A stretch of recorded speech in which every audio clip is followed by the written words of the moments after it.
세상은 들리고 사람들은 변하여도 나는 주를 섬기리. 주님의 사랑은 영원히 정하지 않네. 나는 주를 신뢰해. 오직 믿음으로,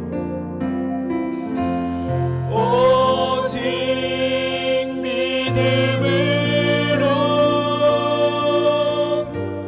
믿음으로 말미암아 살리라. 오직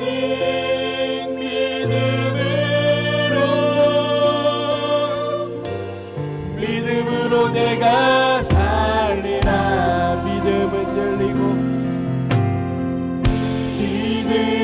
들리고 사람들 주를 떠나도 나는 주를 섬기리. 주님의 나라는 영원히 쇠하지 않네. 나는 주를 신뢰해. 오직 믿음으로,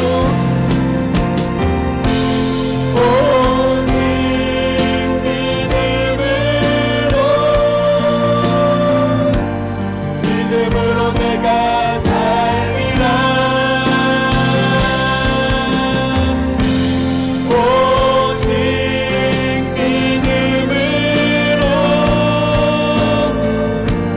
믿음으로 내가 살리라. 믿음은 들리고 사람들 주를 떠나도 나는 주를 섬기리. 주님의 나라는 영원히 쇠하지 않네. 나는 주를 신뢰. 오직 믿음으로, 오직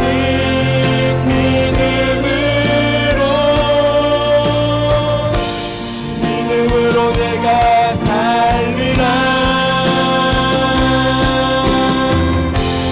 오직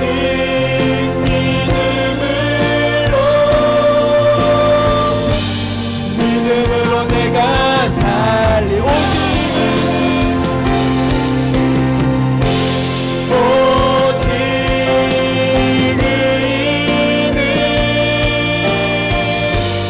믿음으로 말미암아 살리라. 오직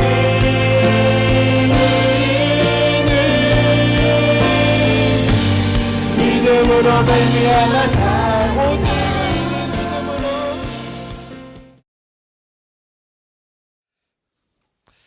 자, 오늘 이제 마지막 날이니까 앞에 나눴던 말씀을 잠깐 복습하고 오늘 말씀 증거하려고 하는데요.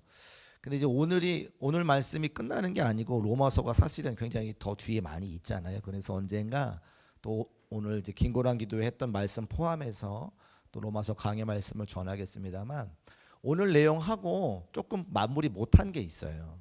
우리가 복음으로 살아가는 삶의 자리에 어떤 의미가 있는지를 더 해야 되는데, 못한 한 하루 분량의 설교가 더 남았는데 제가 언제 할 거냐?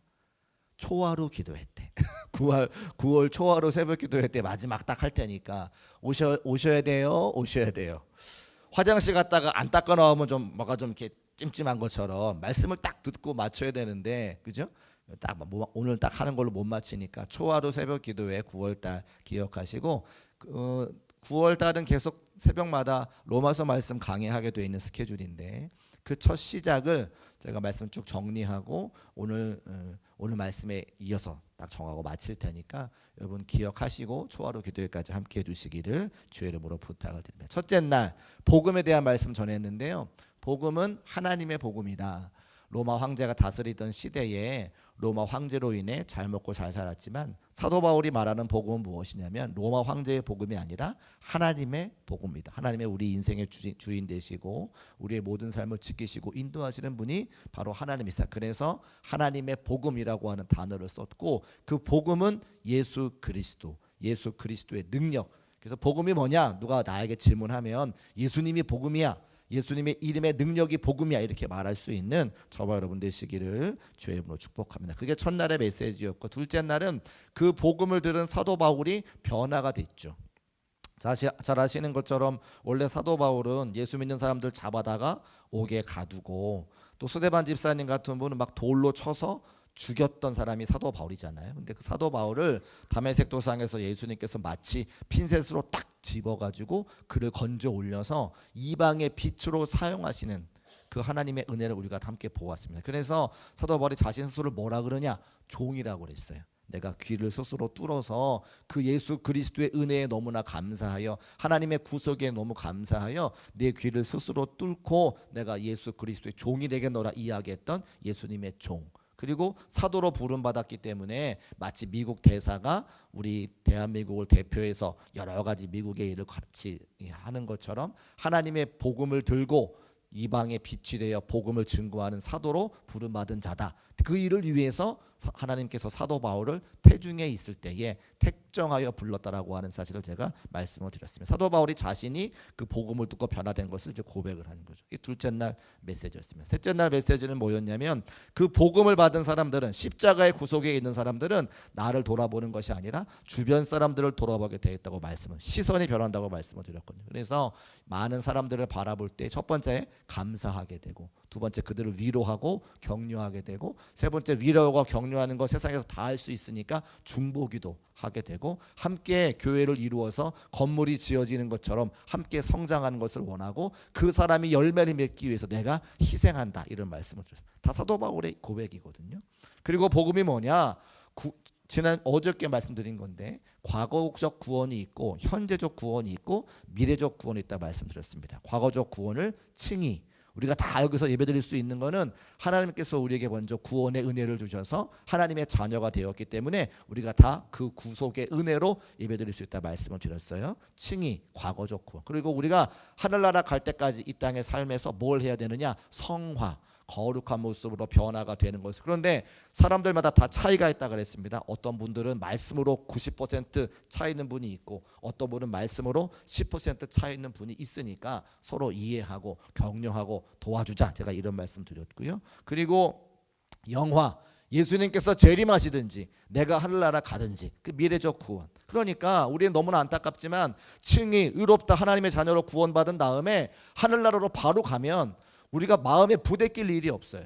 내가 왜 말씀에 순종하지 못하지? 내가 왜 하나님 앞에 감사하지 못하지? 고민하지 않을 건데 우리는 이 성화의 과정, 삶을 살아가야 되기 때문에 날마다 고민하고 좌절하고 넘어지지만 넘어질 때마다 일으켜 세워주시는 하나님의 은혜가 있기 때문에 예수 그리스도의 십자가의 능력이 있기 때문에 그거 붙잡고 하루하루 살아간다 이런 말씀을 제가 드렸습니다. 어저께 제가 예화를 들었어야 되는데 예화를 하나 못 들은 게 있는데요. 독립운동한 우리나라가 일본에 36년 동안 지배받았으니까 독립운동 하시던 분이 있잖아요. 근데 독립운동이 열심히 한다고 독립이 잘 되지 않았습니다. 독립군이 정말 군대를 일으켜가지고 일본 군대와 싸우던 분들도 계시고 만세운동 같은 것들을 통해서 내 삶의 자리에서 나라가 독립되기를 소원하며 열망했던 많은 사람들이 있습니다. 그런데 그렇게 아무리 독립운동을 하고 독립군으로 싸웠지만 독립이 금방 되지 않았어요. 36년 동안 우리가 지배를 받았습니다. 그런데 어느 날 일본의 원자폭탄에 떨어지고 일본이 미국에 항복한다는 뉴스가 라디오를 통해 들려왔어요. 그때 독립이 완전히 이루어진 게 아니에요. 그런데 마음 가운데 독립을 바랐던 수많은 대한민국 국민들의 마음 가운데 이제 뭐가 오겠구나, 독립이 오겠구나라고 생각을 한 거죠. 그때부터 어떻게 된 거예요? 독립한 거예요. 이게 우리의 구원과 똑같아요. 아직 천국에 가지 않았기 때문에 이 땅에서의 삶은 구원이 완벽하게 이루어진 것 같지 않아요. 근데 우리는 마음에 믿어. 어떻게? 죽으면 천국 가겠지. 예수님께서 오시면 구원 받겠지라고 하는 믿음을 갖고 살아가기 때문에 아직 구원이 이루어지지 않았지만 이미 구원받은 삶으로 우리가 살아가는. 그래서 이 땅 가운데 넘어져도 우리는 저 천국을 바라보면서 영화로운 삶으로 변할 것을 기억하면서 그때를 바라보며 오늘의 삶을 이겨낼 수가 있다는. 그래서 믿음이라고 하는 것은, 구원이라고 하는 것은 죽음으로서만 우리가 필요한 것이 아니라 이 땅 가운데 삶에서 가장 구원이 필요하다. 십자가의 은혜가 필요하다. 어제 말씀드렸습니다. 넘어졌을 때에 그 십자가의 은혜가 분명하면 나를 이렇게 세우셔서 저 천국으로 우리를 인도하실 그 하나님의 은혜가 있는 것을 기억하고 어떠한 어려움의 문제가 있다 할지라도 넘어설 수 있는 은혜와 능력이 우리에게 있는 것을 우리가 깨달아야 된다. 어제 그런 말씀을 드렸습니다. 이제 오늘은 마지막 말씀으로서 이 모든 것을 누가 그럼 주도하시냐? 같이 한번 할까요? 하나님이 이끄신다. 이 모든 구원의 과정을 하나님이 이끄신다는 거예요. 이미 구약 성경에 예수 그리스도께서 이 땅에 오셔서 우리에게 복음의 능력이 되심을 말씀해 놓으셨습니다. 이사야 40장 9절 말씀 우리 같이 읽어볼게요. 시작. 아름다운 소식을 시온에 전하는 자여 너는 높은 산에 오르라. 아름다운 소식을 예루살렘에 전하는 자여 너는 힘써 소리를 높이라. 두려워하지 말고 소리를 높여 유다의 성읍들에게 이르기를 너희의 하나님을 보라 하라. 아멘. 아름다운 소식을 시온에 전하는 자, 또 아름다운 소식을 예루살렘에 전하는 자 누구십니까? 예수님이에요. 예수님이 오셔서 하나님을 너희에게 보게 하실 거고 기쁘고 좋은 소식, 아름다운 소식이 뭐예요? 복음, 굿뉴스 전해주실 분이 이제 곧 오신다. 그 말씀이 성경에 기록되어져 있는 거죠. 또 이사야 61장 1절 말씀 주 여호와의 영이 내게 내리셨으니 이는 여호와께서 내게 기름을 부으사 가난한 자에게 아름다운 소식을 전하게 하려 하심이라. 나를 보내사 마음이 상한 자를 고치며 포로된 자에게 자유를 주시고 갇힌 자에게 노임을 선포하신 분이 누구십니까? 예수님이죠.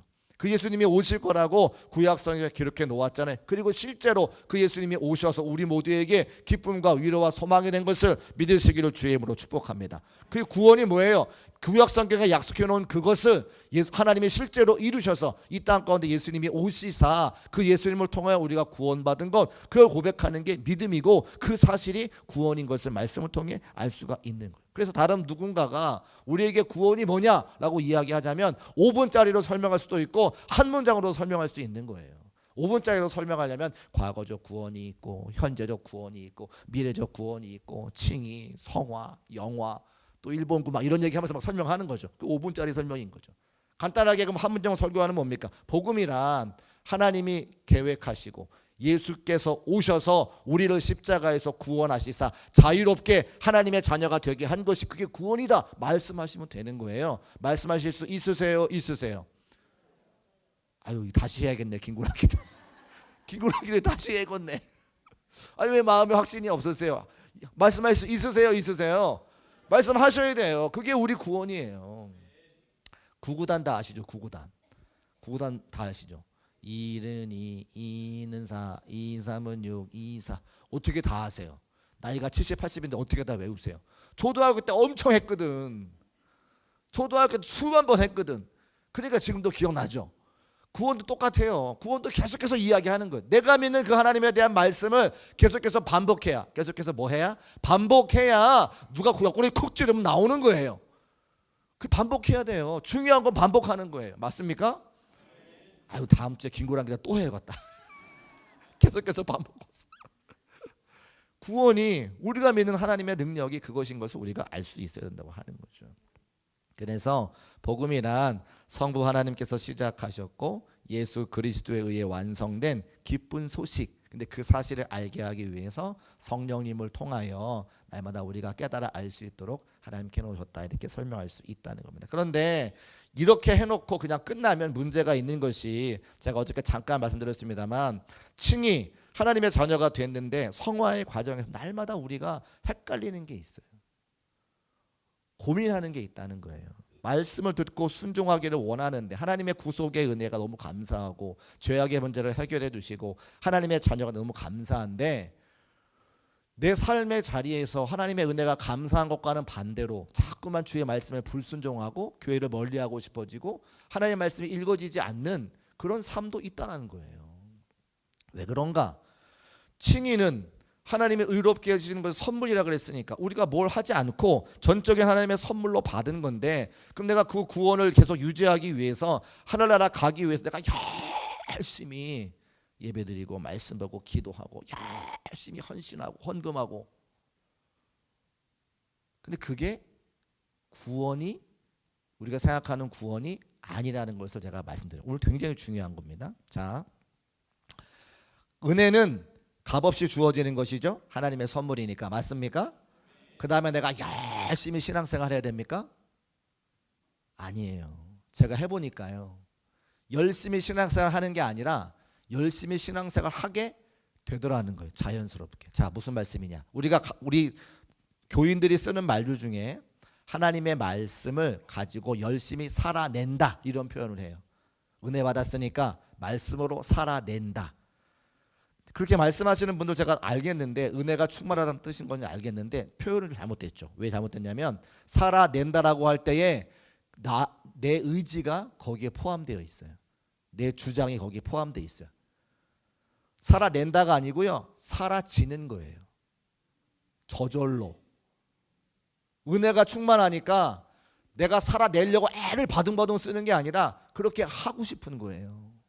이게 진짜 복음이라는 거예요. 제가 셋째 날인가 말씀 전하다가 마지막 날 하나님께서 저를 중국교회에 보내신 이야기를 했는데, 제가 그때 눈물이 났거든요. 은혜가 충만해서.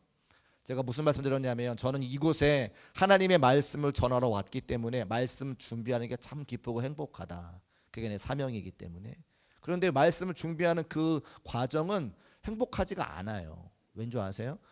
제 사무실을 들어와 보시면 알지만 창문이 없어요. 근데 거기 제 책이 다 있고 컴퓨터가 있으니까 제가 거기서 벗어나지 않아요. 하루 종일.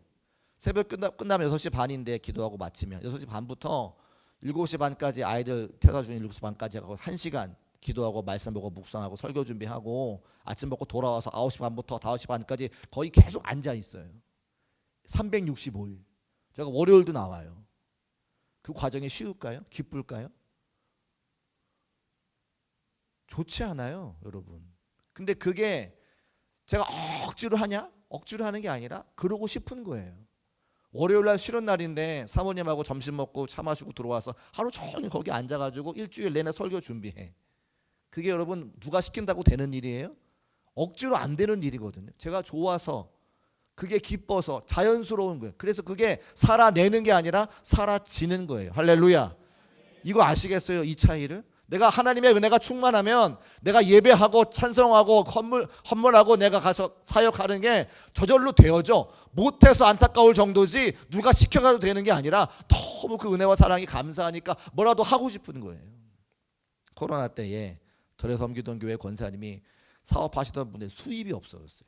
그때 우리 어려운 많았잖아요. 저한테 하루 와서 눈물 흘리면서, 남자 45세 남자 권사님이 와서 울면서 얘기해. 목사님, 제가 하나님의 은혜가 너무 감사한데 코로나 때문에 지금 사업이 다 망해가지고 돈이 하나도 없어요. 하나님께 너무너무 헌금하고 싶은데 드릴 헌금이 없으니까 내 몸으로 좀 봉사할 수 있는 게 뭐가 없을까요? 그렇게 말씀하시더라고요. 그게 뭐예요? 은혜가 감사하니까 내가 하고 할 수 있는 것 가지고 주님 앞에 헌신을 통해서 영광 올려드리고 싶은 자발적인 마음인 거지, 누가 옆구리 콕콕 찐다 그게 되는 일입니까? 안 되는 거예요. 복음이 뭐냐? 은혜가 뭐냐? 내가 칭해 하나님의 자녀가 된 그게 감사하면 내가 억지로 뭘 하는 게 아니라 그렇게 하고 싶은 마음이 충만해서 더 못해서 안타까운 그게 성화의 과정이라고 하는 거죠. 이 과정이 될 때에 진짜 하나님의 은혜가 충만해서 기쁨과 감사로 신앙생활 하는 거지. 누가 시켜서 하면요, 새벽기도 안 나왔다고 누가 막 찔르잖아요. 새벽기도 본예배도 안 나오고 싶은 거예요. 본예배도 새벽기도 안 나온다고 누가 체크를 해가지고 막 왜 안 나왔냐고 눈치 주고 막. 저는 한 번도 여기 앉아가지고 뒤에 누가 왔나 안 왔나 본 적이 없어요. 근데 누가 이렇게 왔나 안 왔나 보시는 분들 계셔, 새벽에. 여러분, 제가 솔직하게 말씀드리는데요, 요즘 30대 40대 새벽기도 오기 힘들어요. 직장생활 하는 것도 얼마나 힘든데, 위로는 부모님 잘 섬겨야죠. 아래는 아이들 잘 건사해야죠. 회사에서 잘리지 않고 밥 벌어먹고 살려면 나가서 일해야 되죠. 또 그것만으로 끝납니까? 계속해서 자기 개발해야 되죠. 청장년들은요, 새벽기도 나올래야 나올 수가 없어요. 시대가 바뀌어서. 근데 담임 목사가 거기다 대고 새벽기도 하자고 막 그래요. 제가 저녁기도를 바꾼 이유 아시겠죠? 저녁기도로 바꾸니까 젊은 사람도 뒤에 와서 앉아 있잖아요. 교회가 시대에 따라서 바뀌어가야지. 하나님 말씀 듣는 구조로 바뀌어가야지. 원래 하던 것만 고집하면 안 된다는 말씀을 드리고 싶어요. 그래서 복음이 뭐냐? 칭의의 과정을 지난 다음에 성화의 과정에 내가 내 의지를 가지고 하는 것이 아니라 그 은혜로 자발적으로 되어 살아낸다가 아니라 사라지더라, 사라진다. 이 차이를 정확하게 알고 여러분 우리 성화의 과정 지나가면서 이 땅 가운데 육신을 입고 살아가는 날들 가운데 하나님의 은혜가 더욱더 충만하여져 하나님께 기쁨과 감사로 찬송하며 예배할 수 있는 저와 여러분 되시기를 주의 이름으로 축복합니다. 그래서 제가 분명히 말씀드렸어요. 모든 성도들은 다 하나님의 은혜가 충만하면 하나님의 일을 하고 싶어 해요. 근데 하나님의 일을 안 하겠다고 이야기하는 건 뭐예요? 반대로 이야기하면 마음 가운데 은혜가 떨어지는 거예요. 이 안에 있는 물잔에 3분의 1밖에 은혜가 없어가지고 이거를 3분의 2, 90%, 95% 채워야 그래야 사역 감당할 수 있는 거니까 제가 늘 말씀드려요. 억지로 사역하지 말고 예배하면서 회복하라고 제가 말씀드려요. 회복이 먼저고요. 은혜가 먼저예요. 앞으로도 어떤 사역을 감당하려고 할 때에 내가 먼저 은혜로 충만한가 먼저 생각하시고 내 스스로 생각할 때 은혜가 충만하지 않으면 하나님의 성전에 나와서 먼저 예배하고 은혜 달라고 기도하고 말씀을 통하여 채워진 다음에 사역 기쁨으로 감당할 수 있는 저와 여러분 되시기를 주의 이름으로 축복합니다. 그때까지는 버티는 거예요. 사역이 필요하죠. 일을 해야죠. 주방에서 일해야 되는 누가 밥해야 되는데 밥할 사람 없으면 때로는 굶어야 돼요. 그때까지 교회가 버텨줘야 돼요. 그래야 후배들이 크죠. 당장에 지금 먹을 것이 없다고 씨앗을 다 먹어버리면 어떡해요? 버티는 거예요. 그래서 버티는 거예요. 우리 교회는 지금 버텨야 되는 때가 왔어요. 우리 후배 성도들이 함께 은혜가 충만해서 자발적으로 사역 잘 감당할 때까지 우리 어르신 성도님들이 버텨줄 때가 있다. 자, 하나님 말씀 로마서 1장 17절 말씀 같이 한번 읽어보겠습니다. 왜냐하면 이 말씀이 되게 중요한 게 로마서 1장 17절. 로마서 1장 17절 말씀이 이제 복음의 정수가 기록되어져 있는데 이 말씀이 제가 지금 말씀드렸던 성화의 과정에 대한 말씀이 기록되어 있기 때문입니다. 우리 함께 읽어볼게요. 시작. 복음에는 하나님의 의가 나타나서 믿음으로 믿음에 이르게 하나니 기록된 바 오직 의인은 믿음으로 말미암아 살리람과 같으니라. 아멘. 이 말씀 굉장히 중요한데 우리 개신교는 천주교에서 떨어져 나왔거든요.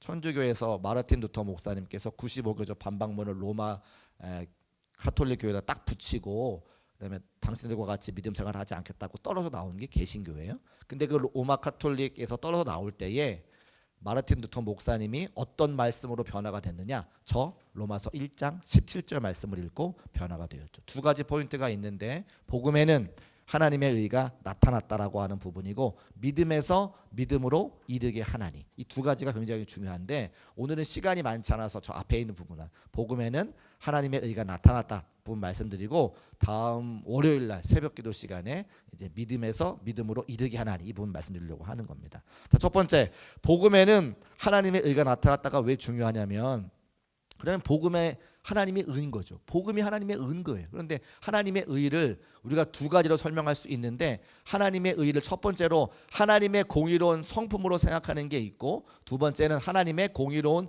행동으로 해석하는 게 있어요. 하나는 하나님의 성품, 하나는 하나님의 행동. 자, 성품으로 생각을 하면 영어로 따지면 justice라고 하는 단어인데 하나님께서 공의로우시니까 사랑과 심판을 하셔야 돼요. 하나님 말씀 순종하면 사랑하고 하나님 말씀 순종하지 않으면 심판하셔야 되죠. 그런데 우리는 이 하나님의 그 의를 성품으로 이야기할 때에 어떤 마음이 있냐면 하나님은 무서운 분. 왜요? 우리들의 부모님, 특별히 아버지가 늘 무서운 분이었기 때문에. 그래서 대한민국 성도들의 신앙의 80% 이상은 하나님은 무서운 분. 그래서 그 하나님 무서운 하나님이 나의 인생을 심판하지 않도록 내가 애를 써가지고 신앙생활을 해야 돼요. 새벽기도 안 나오면 큰일 나는 줄 알아요. 아침에 회사를 가려고 지하철을 막 타는데 지하철에 보통 시간이 정해져 있으니까 내가 그 시간에 가면 딱 타잖아요. 근데 어쩐 날 좀 늦을 수도 있잖아요. 못 갔어요. 지하철을 놓쳤어요. 그럼 첫 번째 드는 생각, 내가 지난주에 주일을 성수하지 않았더니 지하철을 놓쳤네? 라고 사람은 생각한다는 거죠. 그래요, 안 그래요? 여러분 그런 적 있어요, 없어요? 우리 아들이 다쳤는데 학교에서 축구하다가 넘어질 수 있잖아요. 다리가 부러질 수 있잖아요. 지난달에 11조를 안 했더니 우리 아이가 부러졌네. 그렇게 생각을 한다는 거예요.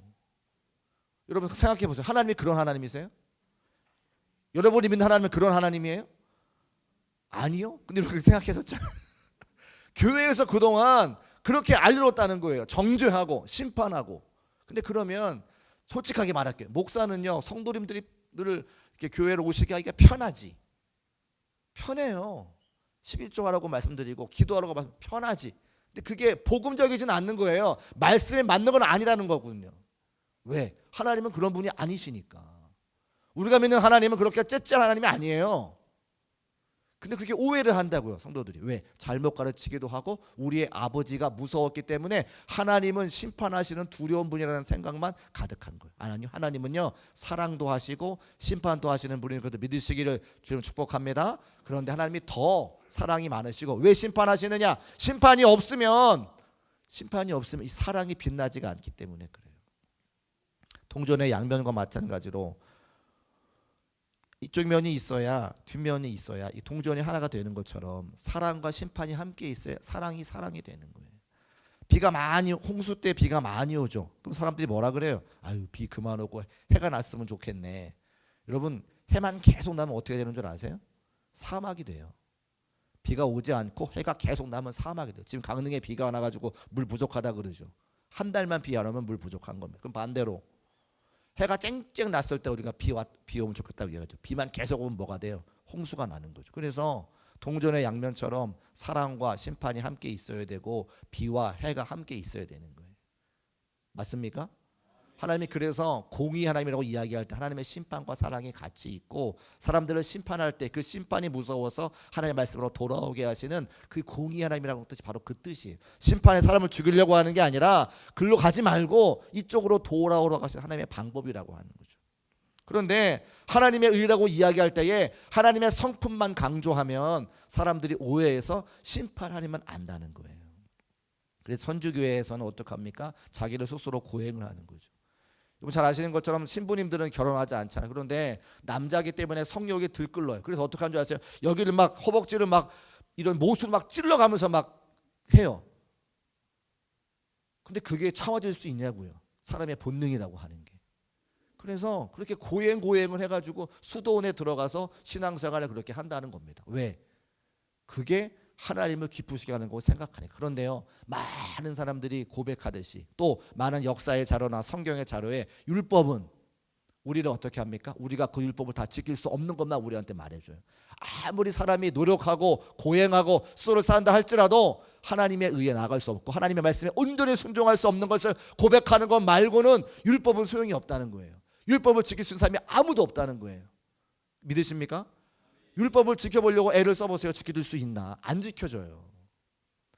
하나님이 그걸 아시고 어떻게 하셨느냐? 하나님의 의, 두 번째, 하나님이 사람이 그것을 지키지 못할 것을 아시고 누구를 보내주세요? 하나님의 행동, 예수 그리스도를 보내주셔서 그 예수 그리스도 통해 저와 여러분의 죄를 용서해 주시고 자유한 사람이 되고 하나님의 자녀가 되게 만드시는 하나님의 의, 하나님의 공의로운 행동.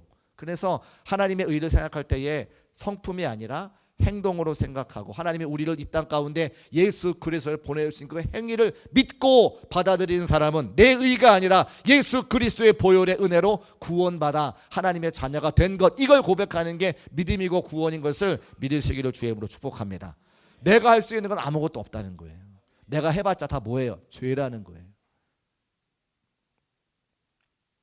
그것을 받아들이는 것, 그게 진짜 구원이에요. 그게 진짜 믿음. 그래서 성화의 과정에 제가 처음 말씀드린 것처럼 내 의지 가지고 뭘 하는 게 아니라 구원의 은혜가 가득할 때에 저절로 되어지는 마음, 그것까지도 하나님이 주시는 마음이다 라고 하는 것을 말씀을 통해 알 수가 있습니다. 그래서 이 루터가 이 말씀을 깨닫고 그의 인생이 확 바뀐 거예요. 그가 천주교 사제로서 하나님 말씀 순종하려고 수도원에 들어가서 하루에 7시간씩 기도하고 고된 노동을 통해서 하나님 말씀에 벗어나지 않으려고 했지만 날마다 밤만 되면 고민하는 거예요. 번뇌하는 거예요. 내 마음 가운데 불일들 일어나는 정욕을 어떻게 할 수 못하고 내 눈에 보는 사람들을 시기해서 저 사람 죽이고 싶은 마음을 어떻게 하지 못하는 그 죄짓는 마음이 해결되지 않아서 늘 하나님 이런 거 지키지 못할 건데 왜 말씀을 주셨습니까? 우리를 왜 자꾸 죄악 가운데 우리를 인도하십니까? 라고 절규하였을 때에 이 로마서 1장 17절의 말씀이 그게 루터에게 구원이 된 거예요. 하나님의 의가 나타나서 믿음으로 믿음에 이르게 하나니, 그 믿음이 뭐냐? 예수 그리스도를 믿는 믿음이구나. 내 안에는 율법을 다 지키고 하나님 앞에 의롭다 나타날 것 하나도 없는데 그걸 아시고 예수 그리스도를 보내주셔서 그 예수님을 믿음으로 내가 구원받게 하셨으니 이 예수님이 구원이구나, 이 예수님이 소망이구나, 이 예수님의 능력이구나 깨닫고 나가서 돌아봤더니 수많은 사람들이 천주교 교회의 잘못된 교리를 통해서 다 죽어가고 있는 거예요. 그 안타까운 마음 가지고 자기 생명을 내어놓고 90억 저 방만문을 탁 박은 거예요. 구원이 뭐냐? 예수 그리스도를 믿는 믿음이 구원이다라고 딱 선포하는 거죠. 그래서 그 믿음 때문에 오늘 수많은 사람들이 구원받아 하나님의 자녀가 되고 자유로운 삶을 사는 것을 우리가 알 수 있다는 겁니다. 어차피 우리가 할 수 없는 거 하나님이 요구하신다고 벌 주시는 분이시구나, 그게 아니라 우리가 할 수 없는 걸 아시고 새로운 대안, 새로운 방법, 예수 그리스도를 예비해 주셔서 보내주시사 그 예수를 믿는 믿음 가지고 구원받게 하신 하나님의 은혜, 그것이 얼마나 감사한, 그것이 얼마나 고마운가. 그게 우리 신앙생활의 전부라고 하는 거예요. 그래서 하나님의 구속의 은혜를 아는 사람들은 하나님을 찬송합니까? 찬송합니까? 찬송해요. 감사합니까? 감사합니까? 그렇죠. 감사가 나오고 찬송이 나오는 거예요. 제가 우리 중국교회 부임해서 찬송하는 게 이런 역사를 보시니까 옛날 찬송가 많이 아시고 이렇게 은혜 많이 받으시는데 요즘 시대 찬송가를 잘 모르셔서 제가 이제 금요일날 인도하면서 하나씩 알려드리고 조금씩 현대 찬양을 같이 불러야 되겠다라고 고백을 하는데, 왜냐하면 찬양이라고 하는 것은 우리의 고백인데 시대에 따라서 찬양이 달라지거든요. 요즘 청년들이 부르는 찬양은 대부분 위로받는 찬양이에요. 힘들고 어려우니까 청년들의 삶이, 부모님의 삶과 청년들의 삶을 비교해 보면 부모님들처럼 잘 살 수 없는 시대가 우리 시대입니다. 땅들은 다 부모님이 갖고 계세요. 집들은 다 부모님이 갖고 계세요.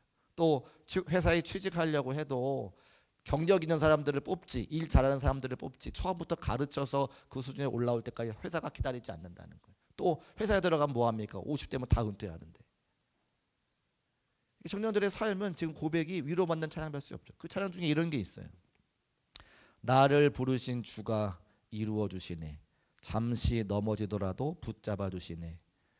나의 가는 길 주님 동행하시니 나 찬양해 영원토록. 힘들고 어려울 때 넘어지더라도 내가 예수 그리스도를 믿기만 하면 나를 일으켜 세워주시고 나와 동행하신다고 약속해 주시는 그 주님을 찬양하는 거예요. 그런데 그런 아픔과 슬픔이 청년들에게만 있습니까? 아니요. 장년들의 삶의 자리에도 청년들과는 다른 종류의 아픔과 어려움이 다 있죠. 살아가는 날들 동안 고난당하지 않은 사람들이 어디 있습니까? 그래서 새로운 찬양, 청년들과 함께 아픔을 나누는 그 찬양을 부르면서 서로 교회가 하나가 되어지는 거예요. 근데 우리는 이제 그런 시간들을 만들어 가야 되는 거죠. 복음이라고 하는 것이 무엇이냐? 모든 세대를 다 이어서 아픔과 어려움과 고난과 슬픔이 있을 때에 그 예수 그리스도의 십자가의 구속의 은혜가 한 가지만 있으면 내가 이 성화의 과정을 살아가면서 얼마든지 내가 일어날 수 있구나 함께 고백하는 게 그게 신앙생활이라고 하는. 그래서 복음은 연세 많으신 분이나 젊은 분이나 아주 어린 자녀들이 다 필요한 게 복음입니다. 이 복음 한 가지만 있으면 가족도 하나가 되어지는 거죠. 그래서 그렇게 루터가 이 복음에 대한 정확한 이해를 가지고 우리도 깨닫고 억압과 눌림으로부터 진정한 자유를 누리게 될 때에 이런 고백을 하게 되는 거예요. 에베소서 2장 8절 말씀, 잘 아시는 말씀인데 우리 같이 한번 읽어보겠습니다. 에베소서 2장 8절 시작. 너희는 그 은혜에 의하여 믿음으로 말미암아 구원을 받았으니 이것은 너희에게서 난 것이 아니요 하나님의 선물이라. 무엇으로 구원받았다고요? 믿음으로 말미암아 구원을 받았어요. 누구를 믿는 믿음이요? 예수 그리스도로 믿는 믿음. 그것으로 말미암아 구원받았으니 이것은 너에게 난 것이 아니라 하나님의 선물이라. 하나님께서 이미 우리 모두에게 선물을 주셔서 칭의, 의롭다고 여겨주셔서 하나님의 자녀가 되고 의롭다 여겨 말씀해 주시고 구원해 주신 것을 믿음으로 고백하시기를 주의 이름으로 축복합니다. 그렇게 구원받은 자들은 그러면 두 가지의 변화가 있는데, 첫 번째 복음이 주는 감격을 맛보게 되는 거죠. 그래서 우리가 자유함을 얻게 되는 겁니다. 옛날에 불렀던 찬양 중에 이런 거 있잖아요. 나 자유 얻었네, 너 자유 얻었네, 우리 자유 얻었네. 저만 아는 거 아니죠? 같이 해볼까? 시작. 나 자유 얻었네, 너 자유 얻었네, 우리 자유 얻었네. 나 자유 얻었네, 너 자유 얻었네, 우리 자유 얻었네. 그 다음에 뭐예요? 주 말씀하시길 죄사하사 우리 자유 얻었네. 할렐루야. 나 자유 얻었네, 너 자유 얻었네, 우리 자유 얻었네. 이 고백이 뭐예요? 우리 자유 얻었다는 거죠. 왜? 구속의 은혜로 예수 그리스도를 믿어서 자유함을 얻었다. 여러분 자유하며 신앙생활 하시기를 주의 이름으로 축복합니다. 새벽기도 못 나올 수 있어요. 나오면 좋지만 못 나올 수 있죠. 왜? 지난밤에 힘들고 어려워서 회사에서 여러 가지 했으면 야근했으면 못 나올 수 있어요. 새벽기도 안 나왔다고 하나님 벌 주지 않으세요. 안타까워하시죠. 11조 드리면 감사하지만 못 드릴 수 있잖아요. 그래서 제가 그럼 그래요. 생활의 11조를 저희 이제 사모님의 큰 오빠가 제가 개척교회 할 때 1호 성도였는데 하루는 와서 제가 11조를 가르쳤더니 그런 말을 해요. 목사님, 저보다 2살 형이신데 목사님, 제가 11조를 처음부터 하려니까 마음에 부담이 돼요. 소득의 10분의 1을 한꺼번에 드리는 게 너무 힘들어요. 그래서 제가 그렇게 했어요. 그러면 생활의 11조를 드리세요. 그랬어요. 그때 이제 수입이 얼마 있었는데 10만 원씩 먼저 해보자 제가 그랬거든요. 그 하겠다고 하는 그 마음이 얼마나 귀해요. 예수, 정말 예수 처음 믿는 거예요. 찬송가도 몰라가지고 한 달에 똑같은 한 달에 내주니까 똑같은 찬송가를 계속 불러요.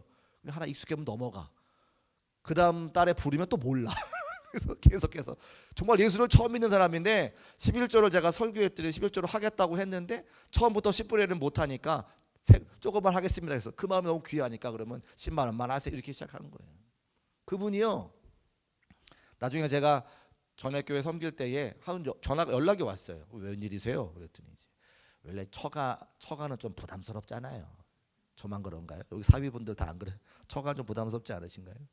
처가에서 연락이 오면 좀 부담스러운데 웬일이세요? 그랬더니 하루는 밥을 사겠대요. 왜 밥을 사요? 그랬더니 다니시는 교회 담임 목사님께서 자기에게 예수를 믿게 한 사람을 찾아가지고 감사 표시를 하라고 그랬다는 거예요. 당신에게 복음을 전해서 예수 믿게 했으니까 그 얼마나 감사한 사람이냐. 그 저에 전화해가지고 밥 사겠다고. 아유 할렐루야 감사합니다 해서 밥 얻어 먹었어요. 그러더니 그거 이제 개척교회에 한 100여 명쯤 모이거든요. 근데 장로님을 세우기 전에 장로교는 보니까 안수집사 제도가 있더라고요. 그래서 이제 남자 안수집사를 최초로 그 교회에 세우는 거예요. 그럼 뭐예요? 다음에 장로님이 되실 수 있는 그런 거잖아요. 최초로 세운 안수집사에 우리 이제 처형 손이 처남이 된 거지.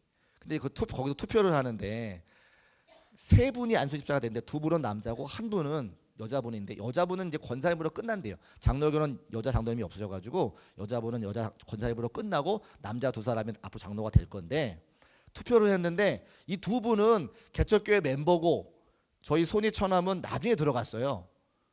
개척교회 멤버는 투표를 했더니 98%가 나왔대. 놀라지도 않으세요. 근데 우리 손이 처남은 투표했더니 95%가 나왔다는 거야. 많아요, 적어요? 나는 무슨 공산당인 줄 알았어요.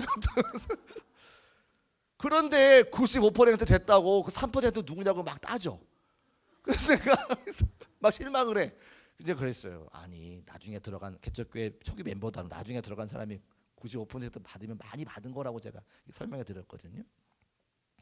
그러니까 보니까 그렇게 처음에 그렇게 11조도 못했던 분이 하나님의 은혜로 은혜가 채워지니까 조금씩 믿음이 자라서 그 개척교회에 처음 세우는 곳에 그 안수 집사가 돼가지고 하나님께 영광 올리는 제가 보게 되는 거죠. 그러니까 말씀드린 것처럼 10% 은혜가 채워졌다가 이 구속의 은혜가 감사해서 자꾸만 하나님 앞에 충성하고 봉사하는 거예요. 주일날 얼마나 바쁜지 만날 시간이 없어요. 멀리도 않고 여기 서울 어디 살고 있는데요. 사모님하고 저하고 찾아가서 만날 시간 저희보다 더 바빠요. 목사보다 더 바빠요. 새벽기도부터 시작해가지고 또 아이들 교사 부장부터 시작해가지고 쫙 하는 거예요. 휴가 때는 여름에는 또 휴가 내가지고 단기 선교 다니고. 제가 봐도 충성하는 그분에게 참 그 담임 목사님께서 그런 직분을 주겠다고 말씀드리는데 그게 억지로 되는 게 아니라 나를 구속하신 주의 은혜가 감사한 거죠. 그래서 오늘 말씀처럼 이것은 믿음으로 말미암아 구원을 받고 내가 한 것이 아니라 하나님의 선물인 것을 알 수가 있어요. 그래서 이 자유함을 가지고 하나님의 사명 감당할 때에 사도 바울도 같은 고백을 하는 거예요. 로마서 5장 3절 말씀에 이 사도 바울의 그 감사의 고백이 무엇인지 한번 같이 봤으면 좋겠는데요. 로마서 5장 3절 말씀, 구원받은 자의 감격인 거죠. 우리가 아직 죄인 되었을 때에 그리스도께서 우리를 위하여 죽으심으로 말미암아 하나님께서 우리에 대한 자기의 사랑을 확증하셨느니라. 저기 그다음에 로마서 8장 31절 말씀. 31절 같이 읽어볼게요. 시작. 그런즉 이 일에 대하여 우리가 무슨 말을 하리요? 만일 하나님이 우리를 위하시면 누가 우리를 대적하리요? 또 35절 시작. 누가 우리를 그리스도의 사랑에서 끊으리요? 환난이나 곤고나 박해나 기근이나 적신이나 위험이나 칼이랴. 하나님의 사랑이 너무나 크니까 우리를 방해할 사람들이 없다. 내 이 삶의 자리에 하나님이 나를 도우시고 인도하실 것이다라고 하는 고백이 터져 나오는 거죠. 저는 이 고백이 우리 모두에게 있으시기를 주의 이름으로 축복합니다. 유명한 수학자 아르키메데스가 공주 목욕탕에 있을 때에 자기가 뭐 생각하던 게 있으면 생각이 잘 안 났더라는 거예요. 그런데 목욕하다가 몸이 뜨끈뜨끈해지니까 뇌에 혈류가 막 돌아가지고 자기가 고민했던 게 갑자기 탁 생각이 났어요. 유체역학이라고 하는 게 생각이 났어요. 이론이 해결된 거예요. 그랬더니 옷을 다 벗고 있잖아요. 목욕탕에서. 너무나 기쁜 나머지 막 알몸으로 막 뛰어나오면서 유레카 내가 발견했어. 내가 진리를 찾았어. 막 이랬다는 거죠. 우리가 정말 기쁘면 내가 지금 뭘 입고 있는지 생각이 안 날 정도로 그렇게 하나님 앞에 고백할 수 있다는 거예요. 찬송할 때 이제 우리 잘 아시는 집사님 한 분이 여기 앞에 오셔가지고 손 들고 막 찬송하시잖아요. 제가 이제 이분을 보니까 동네 교회를 다 순방하세요. 3개월씩. 저는 처음에 교회 부임했을 때 앞에서 이렇게 막 손 들고 찬송하시길래 야 믿음이 대단하시다 그랬는데 또 중간에 또 안 나오셔요. 그뒤 또 한참 있다 또 나오시고 그래서 내가 반갑다고 말을 해야 될지 근데 이제 알아봤더니 그분이 원래 이렇게 다니시면서 하시던 분이고 다 아시던 분이시더라고요. 근데 제가 저한테 한번 질문하셨어요. 목사님, 제가 손 들고 막 찬양하니까 자기한테 뭐라고 하는 분이 있으시더래요. 그래서 제가 그랬어요. 아니 괜찮아요. 저는 괜찮으니까 마음껏 찬송하세요. 그분이 우리 교회 오면 좋아하세요? 좋아하세요. 찬송하시는 거죠. 하나님의 은혜가 감사해서 하시는 거니까 우리가 뭐라고 할 이유가 아무것도 없는 거죠. 그죠? 그러니까 그 집사님처럼 우리도 찬송할 때 은혜가 돼서 나도 모르게 손이 올라가고 나도 모르게 눈이 감겨지고 나도 모르게 눈물이 나는 것. 그게 왜 그렇습니까? 구원의 은혜가 감사해서 그런 거죠. 그래서 우리가 그것에 대해서 뭐라고 할 이유가 아무것도 없는 거죠. 오히려 그게 감사한 거죠. 그래서 구원해 주시는 하나님의 그 열심을 깨닫게 되면 마음 가운데 감격이 있고 그 감격을 회복할 수 있는 우리 성도의 삶이 되시기를 주의 이름으로 축복합니다. 한 가지만 더 말씀드리면 우리를 구원하시기 위해 하나님께서 일하시는 것, 그 하나님의 열심을 깨닫게 되면 우리 가운데도 뭐가 있냐면 전하고자 하는 마음이 생기는 거예요. 열정이 생기는 거죠. 로마서 1장 15절 말씀. 그러므로 나는 할 수 있는 대로 로마에 있는 너희에게도 복음 전하기를 원하노라. 사도 바울이 하나님의 은혜를 깨닫고 그 다음에 하고 싶은 게 뭐냐면 주변에 있는 사람들에게 내가 믿은 그 하나님, 나를 구원하신 그 하나님을 전하고 싶은 마음이 생기는. 그래서 로마에 가지 못하니까 그 마음 가지고 편지를 쓰게 된 게 로마서예요. 로마서가 없었으면 수많은 사람들이 은혜 받지 못했겠죠. 그 가고자 하는 열정, 그 구원의 은혜에 감사해서 로마에 가고자 하는 열정, 그것이 막혔을 때에 편지를 쓰고 그 편지가 쓰여져 가지고 수많은 사람들이 복음의 정수를 읽게 되는 거거든요. 그러니까 내 안에 있는 구원이 감사하면, 구원이 감격이 많아지면 그거를 전하고 싶은 거예요. 예전에 배추가 한번 파동이 났어요. 그래서 배추가 금추가 된 적이 있었거든요. 그 저희 어머니하고 제가 같이 의정부에 살 때인데 저보고 창동에 있는 농협에 가서 배추를 사오라는 거예요. 배추가 한 망에 3개가 들어가더라고요. 그게 근데 하나에 만 원 이게 싼 거예요. 더 비싸가지고. 그 배추가 거기 김장을 해야 되는데 배추가 거기 싸니까 거기 가서 배추를 사오라 그랬어요. 그 저를 보내고 저만 보낸 게 아니라 주변에다가 농협 배추가 싸요. 농협 배추가 싸요. 농협 배추가 싸요. 그래요. 제가 가서 배추를 사러 갔는데 전화가 왔어요. 옆에 있는 김 집사님, 저 앞에 있는 박 권사님 배추까지 다 사와라. 여러분 배추만 싸도 배추가 싸요라고 말하고 싶은 게 사람 마음이라는 거예요. 예수 그리스도의 은혜가 충만하면 전하고 싶은 마음이 절로 든다는 거죠. 맞습니까? 우리 중국교회 전도대가 2개가 있는데 스마일 전도대, 클린 전도대. 여러분의 마음에 복음의 은혜가 회복되어서 배추가 싸다고 얘기만 하지 말고 어디가 세일한다고 말을 하지 말고 예수 그리스도의 은혜를 전할 수 있는 저와 여러분 되시기를 주의 이름으로 축복합니다. 그런데 놀라운 사실은 로마서 1장 8절 말씀 올려줘 보세요. 이 복음이 누구에게만 필요한가? 예수 안 믿는 사람만 필요한 게 아니라 1장 8절 말씀, 예수 믿는 사람에게 필요하다고 사도 바울이 이야기를 해요. 1장 8절 없어요? 제가 읽어볼게요. 먼저 내가 예수 그리스도로 말미암아 너희 모든 사람에 관하여 내 하나님께 감사함은 너희 믿음이 온 세상에 전파됨이로다. 밑에 나와 있네요. 너희 모든 사람이 누구냐면 바로 로마 교인들이에요. 가만히 말씀을 읽어보니까 예수를 안 믿는 사람들에게만 복음이 필요한 게 아니라 교회 안에 있는 예수를 믿는 사람들도 뭐가 필요하다? 복음이 필요하다. 왜? 우리의 신앙이 때로 감격을 잊어버리고 매너리즘에 빠져서 매일매일 하는 신앙이 될 때가 있기 때문에 예수 믿는 사람들에게도 복음이 필요하고 예수 믿지 않는 사람들에게도 복음이 필요한 것을 말씀을 통해서 알 수 있습니다. 아무런 감격 없이 기계적으로 습관적으로 앉아서 성도 예배드리는 성도가 얼마나 많이 있는가 오늘 우리에게 말하는 거죠. 루터가 종교개혁 한 것처럼 사도 바울이 은혜가 충만해서 그 복음을 전하지 않고서는 그의 가슴이 뜨거워 전하지 않고서는 견딜 수 없었던 것처럼 우리 사랑하는 성도들에게 저도 복음이 필요하기 때문에 주저앉아 있는 성도들에게 예수 그리스도의 복음이 분명하면 십자가 하나 바라보고 일어날 수 있기 때문에 마음이 불타서 여러분에게 말씀을 전하는 거예요.